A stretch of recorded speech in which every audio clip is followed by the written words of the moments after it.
here we're going to talk a little bit about frame analysis. And so the frame is a collection of structural elements put together. So if I had this frame here, let's just take a simple frame. Let's take a portal frame like this. Not a portal frame, just a regular frame, like a moment frame kind of deal. So here, it's called a moment frame because the connections over here in the corners can transfer a moment. It's not like you have a hinge here or something right here.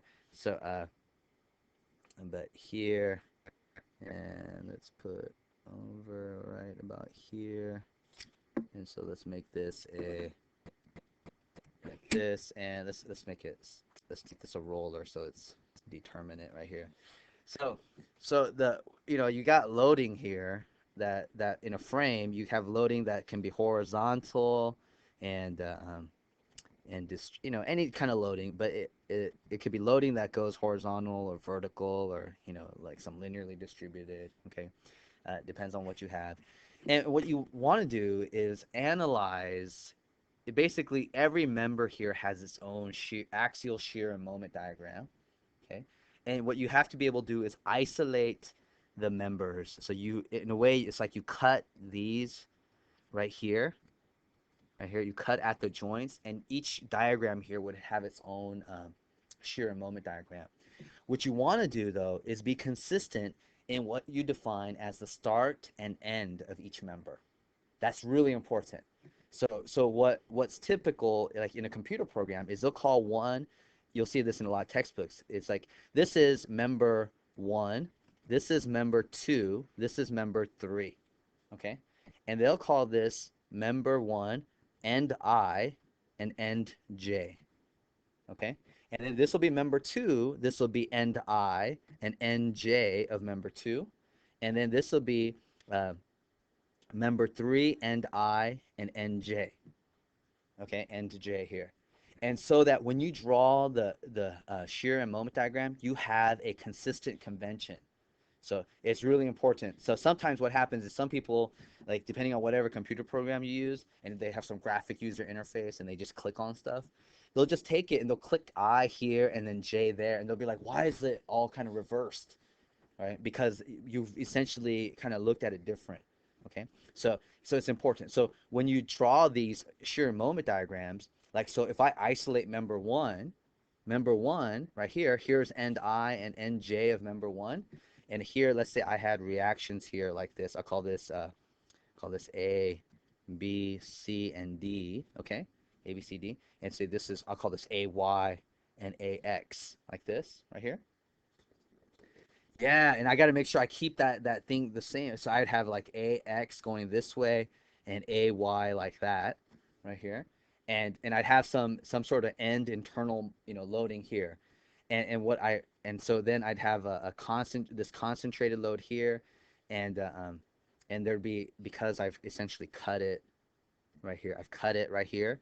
I've got this right at that cut. I've got some internal loading that I have to make sure I take care of. Okay, right. So there's some shear of and some normal and some moment, and then I would repeat the same kind of process right here, right here. So this is member one, and then for member two you have an I and J. So this is end I and J.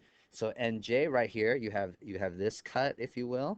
You have this cut, and so this would be you would say this is the V, here is the N, and here is the M. So you have to solve for these things essentially in order to draw the shear moment diagrams. And then you would have this cut right here at NC, or J at point C, if you will, right? It would be, you have the left side of the cut, so it would be down, V, M, and N, like this. And again, this is end I, and J. And that way you know that the distributed loading goes like this. Okay? Right? Like this right here. And then same thing. And then for here, you would draw this last member. For member three, you would have, and this is member three right here. And you would have at the cut of member three, uh, because I is now over here, okay? And so for this element, if you will, for this element, so here locally, this is plus y, and here is plus x, okay? And here is plus y, and here is plus x. Every element has its own plus y and its own plus x, its own little coordinate system to define its geometry, right? And so here, this is 3. Y, if you will, locally for element number 3, y is pointing to the right, you know? Whereas here, locally for member 1, y is pointing to the left, yeah? And so ij, this ij convention and the beginning and end, is just a way to keep your convention straight. Okay, so for this right here, and then usually if you do get better at computer programming, it's a way to assemble all your elements in a structural system. Okay, this would be a structural system, a collection of members. Right? And so here you would have, again, with respect to this member 3, you would have a shear, a moment, and a normal. And then same thing here, you would have actually at ND right here, you would have this dy, and so that would mean you just have dy like that. And then you draw your with these end reactions and the loading. No, you don't. Not for member 3. You don't have the distributed load. There would be no distributed loading for member 3. It would only be for member 2, right? So only member 2 has distributed loading on it. Okay. And actually this right here, this load right here, I should take that off because this is really applied at the joint. Okay. But we'll see that in a little bit. I'll do an example problem. Oh man, I don't know what happened, but maybe something's got cut off. But right here. So that's essentially frame analysis. And basically what it also says is that when you do your sign convention, so if I have a beam here like this, my sign convention is this is still a positive sign convention.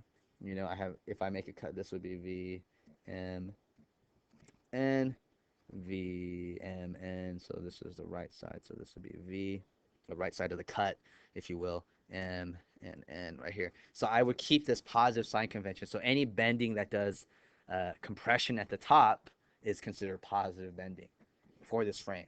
Even though this positive bending would look like this, positive bending would look like this, and positive bending for this one would look like that. Okay? Does that, yeah? Okay, so let's do an example problem, and then that'll clarify things up.